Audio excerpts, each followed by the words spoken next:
Welcome to the Insight Meditation community of Charlottesville, Virginia. You can find all of our program offerings and information about our Sangha at www.imeditation.org. We meet weekly on Tuesday evenings at 7 p.m. Eastern Time, currently on the Zoom platform for meditation and a Dharma talk given by one of our teachers. We also meet daily at noon Eastern Time on Zoom for sitting practice. We hope you can join us.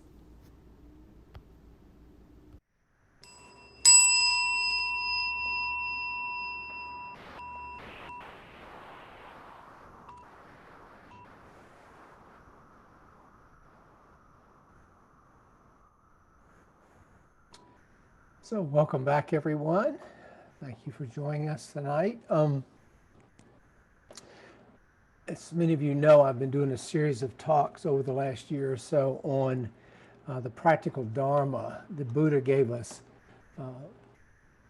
amazing tools to a roadmap, if you will, to live this life that it's so filled with trials and tribulations. And he gave us a blueprint for how to manage much of those challenges, many of those challenges. And so what I like to talk about are the tools that he offered and how they can be implemented in our day-to-day lives to reduce our suffering.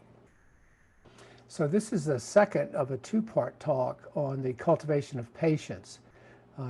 Part one was 3 or 4 weeks ago, where we got into sort of the larger historical context of how patience is talked about in the Pali Canon, how the Buddha taught it, and how some other Buddhist scholars over the millennia have talked about it. That talk, if you missed it, is on the web. You can stream it, but this will be part two. It'll be sort of a more applied, if you will, in terms of some of the tools. So let me briefly review just some of the high points of that talk, just to get us all on the same page. Some definitions first. Patience is usually talked about in the West anyway, as often called forbearance, is the ability to endure difficult circumstances. And that may involve perseverance in the face of delays. It may involve the toleration of provocation without responding with anger or reactivity. And it may involve forbearance under strain, especially with longer term challenges or difficulties, chronic situations. In other words, patience is the level of endurance that any of us have within us. It's also often used as referred to rather as a character trait, that of being steadfast. And the antonyms would be things like hastiness, impatience, obviously, impetuousness, and so forth. And as I mentioned a couple weeks ago, this is a topic that is really near and dear to me because I have struggled with this, with impatience, my entire life. And I can tell you that my practice has been immensely helpful, using some of the tools that I'll talk about tonight and helping me manage my impatience. I've got a long way to go, but it's certainly far better than it used to be. And I'll share with you a recent example of that in my own life, just to sort of illustrate how we can bring our practice to the challenge of cultivating patience. It's emphasized in all the major world spiritual traditions. It's considered a virtue. It's seen as a prerequisite for spiritual development in most of the world's spiritual traditions. Impatience, which many of us are familiar with, is really a variation of what we call the monkey mind. A mind that's just all over the place, undisciplined, fretful, worried, trying to anticipate the future, a mind that cannot be in the moment. And when we're in that state, we tend to be focused on some sort of nebulous, uncertain, unknowable future. We're not mindful of the present moment. Rather, we're focused out there somewhere, like when's the traffic going to move? When's the COVID shot going to be available? When's the mail going to finally arrive? The sort of unknowable future where we get hung up.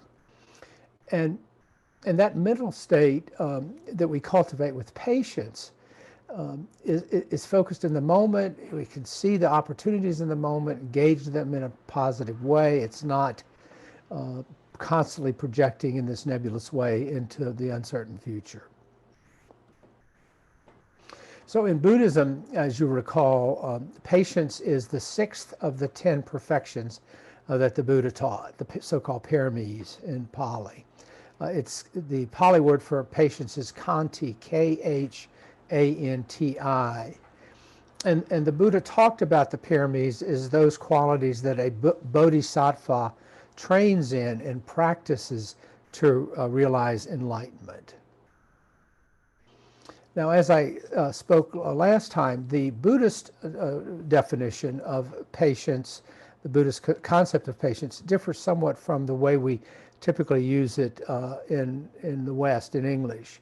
And as the Buddha taught it, it refers more to not returning harm rather than just merely enduring a difficult situation. So he's really talking about not just enduring a difficult situation, but not retaliating, not returning harm if we feel that we have been harmed. In other words, it's the ability to control one's emotions, even if we feel attacked or criticized. In other words, non-reactivity, not being reactive to whatever the provocation is that we have experienced.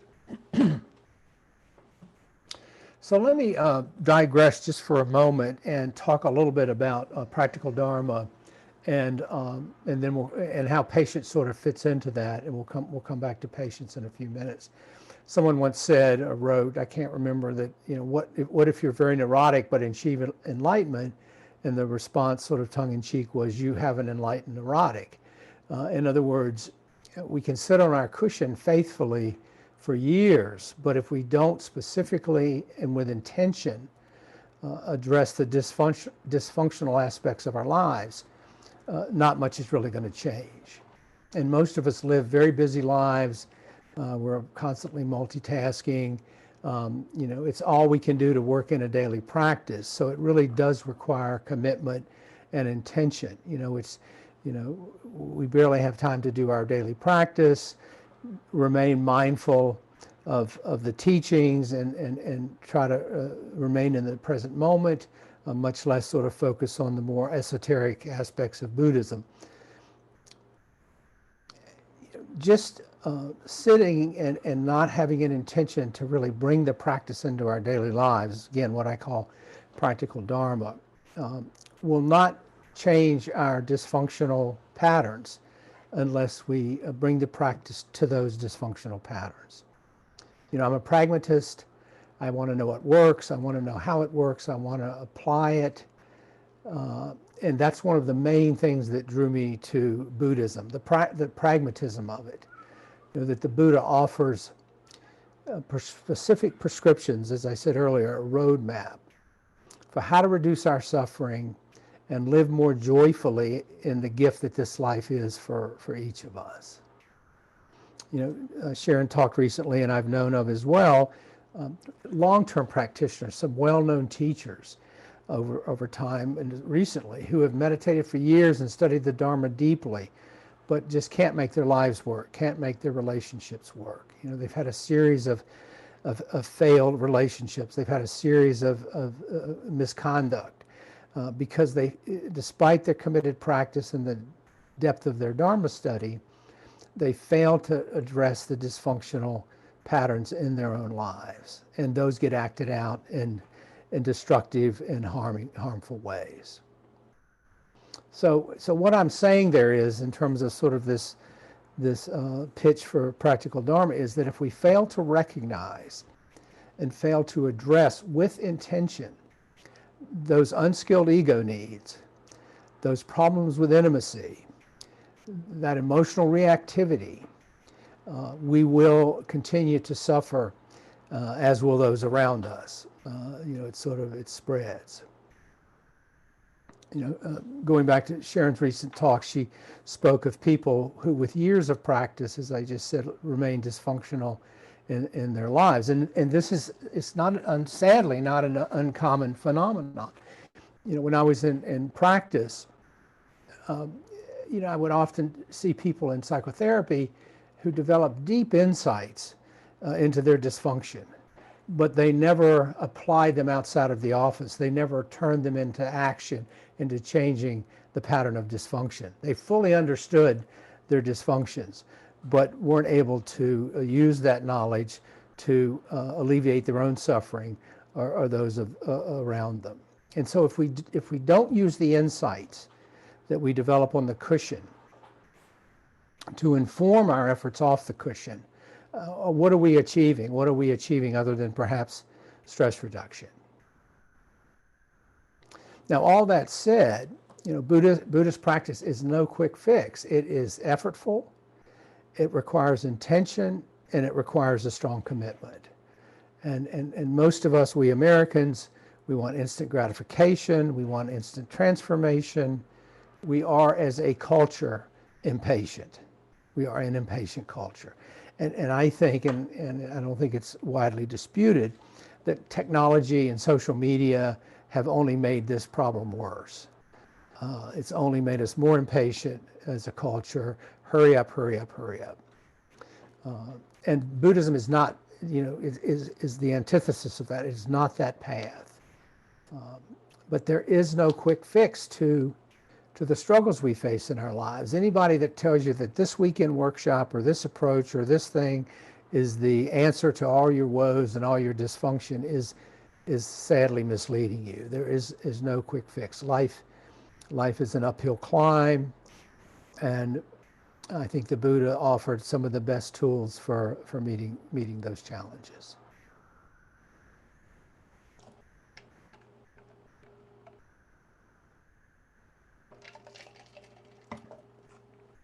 Now, another important aspect of Dharma, of practical Dharma, is the cultivation of an ethical foundation. Because if all of this is not informed by our ethical foundation, then it's very likely, and that again goes back to the recent series of talks by Sharon, if that ethical foundation is lacking, it's very easy to veer off the path, to veer into dysfunctional, destructive, harmful behaviors. But none of this, the ethical foundation, the practice, it doesn't just fall into our lap just because we sit on the cushion. We have to cultivate it, we have to pursue it, we have to set an intention to do it, we have to cultivate it. It is an active, engaged, ongoing process. Now, just to be clear, I'm not saying that our practice is or should be therapy. I mean, I know that a lot of us that are on this path have or had careers as psychotherapists. There is a sort of easy concordance there, if you will, of much of what we do as psychotherapists and much of what the Buddha taught. I mean, there are those that say he was the first and best psychologist in the history of humankind. I don't think I would argue with that. But and I would also suggest that sometimes we need and benefit from therapy to augment our practice. I mean, I think they can be, and for many of us have been, very complementary things to pursue. But what I'm saying about the Dharma is that it offers specific tools, and this is the practical part, to deepen our connection to ourselves, to deepen our connection to others, to find joy and wonder in the world and in our lives, and to reduce our suffering. I mean, that's a pretty attractive package. That's the good news. The bad news is it's work, it takes time, it's not a quick fix, it requires an intention. You know, the implementation, if you just want to stay with the 10 paramis, the 10 perfections, including patience, of course, that the Buddha taught, you know, they just don't magically happen because we meditate faithfully every day. You know, we have to understand them. We have to delve into them. We have to actively engage with them and actively evoke them in our lives. Because, as I said, the Buddhist path is an active, engaged path that requires intention. It is not a passive one where transformation happens just because we sit for 45 minutes or whatever we sit every day. You know, we have to work at it, with intention. And by the way, doing all of that requires patience because the progress on the path is incremental. It's sometimes subtle. We don't see it for a while. Sometimes others notice it. I've certainly had this experience in my own life. Others will notice it before I'm even aware of it. So, back to patience. What are some of the enemies of patience? Arrogance and entitlement. Both of these tend to be ego manifestation of, I, me, mine. I think I should get special treatment. I get impatient when I don't get special treatment. Another enemy of patience is anger. It's not the same as impatience, but it is closely related. It is often a manifestation of impatience. We become impatient. When we're feeling impatient, we become angry. If we're frustrated, if we're thwarted, we may also experience impatience. A sense of urgency, that hurry up sickness that many of us experience. Got to get there, got to get there, got to get this done. This is getting in the way of me finishing this project. I'm feeling impatient. Which also, by the way, is another ego manifestation in terms of, me is so invested in that. How's this going to be for me? How's this going to look for me? And then feeling out of control can also evoke, and I'll talk about that in an example in a minute, can evoke impatience. But any and all of these can undermine our efforts to cultivate patience. Any and all of these represent challenges within the realm of cultivating a more patient outlook in life. And very often, in fact, maybe most of the time, these things show up in our relationships in the way that I talked about in a recent talk on relationships. And then the question becomes, who suffers when I'm impatient? Yeah, certainly the person, assuming there is someone there with whom I'm frustrated, will suffer if I'm reactive toward them. But mostly I suffer. Mostly we suffer when we're impatient. And so can that be the way into this, the noticing of that, the discerning of that?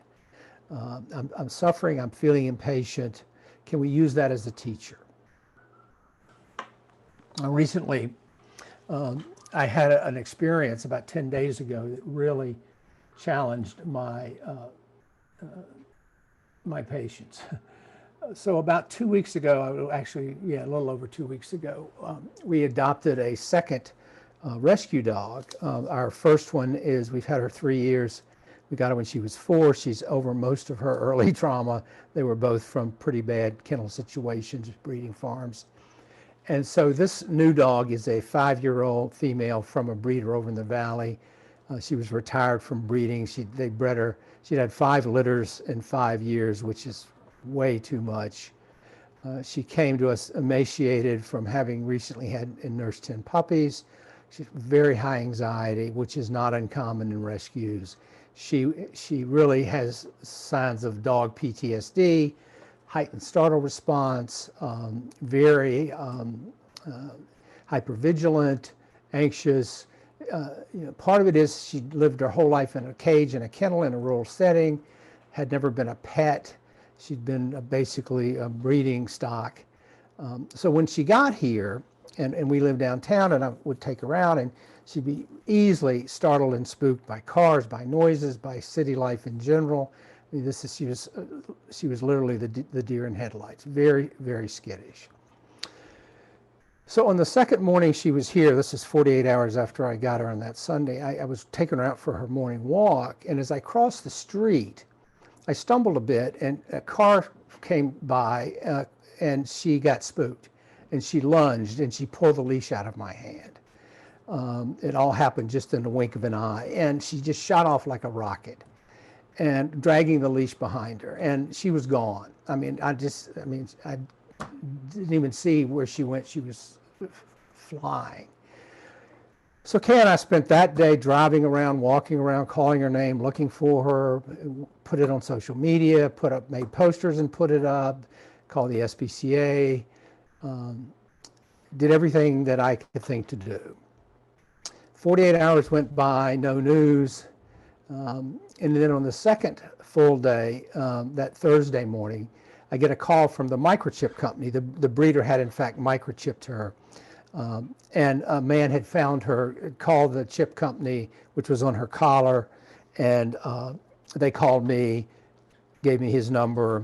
He was only 5 blocks away, but she had become wrapped around a tree in his backyard with her leash, and I guess it's had been there for a while. It was hard to know. She was pretty traumatized. But anyway, I went over and got her, brought her home, and and I'm very careful when I walk her now, but she's actually settling in pretty well in terms of her adjustment. But the point of that is to say that the 48 hours that she was missing really put my patience to the test. And I watched my reaction closely. I often talk about noticing and discernment.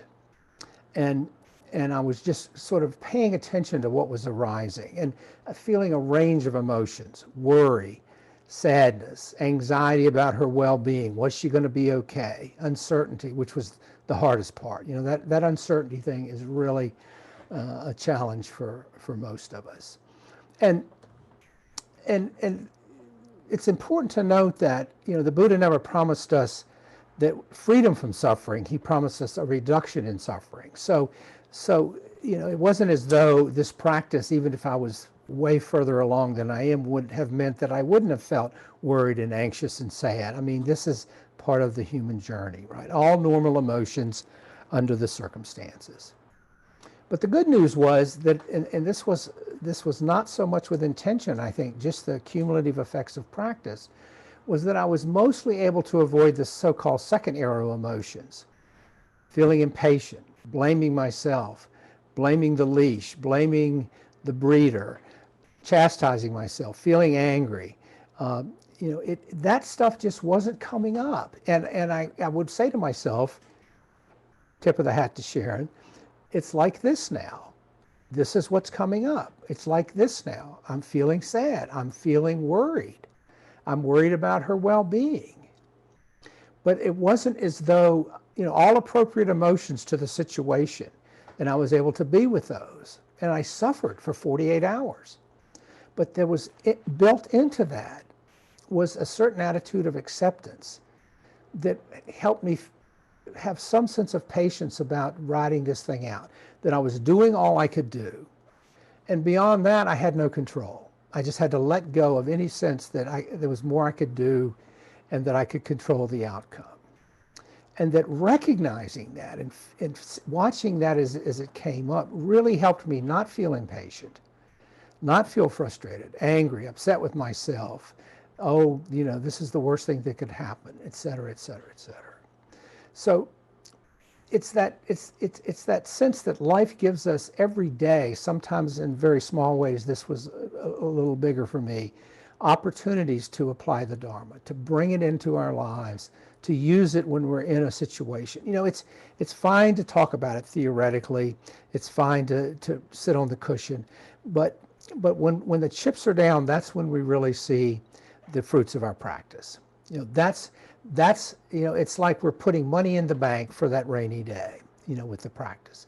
Yes, it relieves the little suffering and irritations or reduces them day to day. But when we hit a crisis, and for me this was a crisis, that's when you really see it kick in, and that really has to do with practical Dharma. The human experience for all of us is fraught with uncertainty. We can either, flail around with that uncertainty, or we can use it to cultivate patience. We can accept the uncertainty. I could accept that I've done all I could do about the dog, and just be with that, or I could just wring my hands, gnash my teeth, curse myself, throw things, whatever. To what end? Okay.